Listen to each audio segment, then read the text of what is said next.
भारत दुनिया का एक बड़ा फूड प्रोड्यूसर है, फिर भी भुखमरी की समस्या। चलिए इस अजीब पहेली को समझते हैं।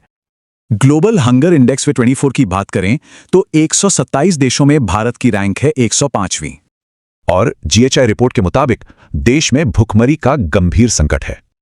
सवाल यह है कि दुनिया के सबसे बड़े फूड प्रोड्यूसर्स में से एक देश में ऐसा कैसे हो सकता है। तो इस रैंकिंग को समझने के लिए पहले ग्लोबल हंगर इंडेक्स को ही समझना होगा।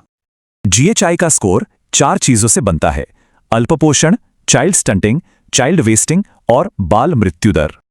अभी नंबर देखिए 18.7%। यह है भारत में चाइल्ड वेस्टिंग की दर, जो दुनिया में सबसे ज्यादा है। चाइल्ड वेस्टिंग का मतलब है लंबाई के हिसाब से वजन कम होना। ये एक बहुत बड़ी स्वास्थ्य चुनौती है। तो इस प्रॉब्लम से निपटने के लिए भारत ने एक बहुत बड़ा फूड सेफ्टी नेट बनाया है। इसका आधार है 2013 का नेशनल फूड सिक्योरिटी एक्ट, जो एक बहुत बड़ी आबादी को कवर करता है।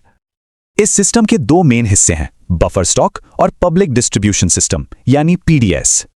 इसमें सरकार एमएसपी पर अनाज खरीदकर एफसीआई गोदामों में रखती है और फिर पीडीएस से बांटती है।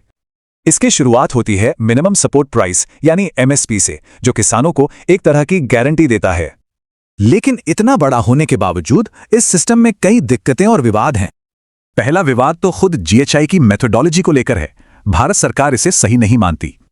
इसके अलावा पीडीएस में गड़बड़ी, अनाज की बर्बादी और फसलों में विविधता की कमी जैसी मुश्किलें भी हैं। पर इन सब चैलेंजेस के बीच कुछ बहुत अच्छे ग्रास रूट सॉल्यूशंस भी सामने आ रहे हैं। मिसाल के तौर पर कोविड-19 लॉकडाउन के वक्त उड़ीसा में जो हुआ उसे देखते हैं।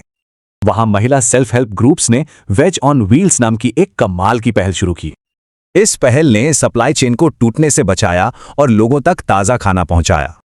तो फिर जीरो हंगर तक पहुंचने का रास्ता क्या है? आगे क्या किया जा सकता है? एक्सपर्ट्स का मानना है कि पीडीएस को बेहतर बनाना होगा और बाजरा जैसी फसलों को बढ़ावा देना होगा।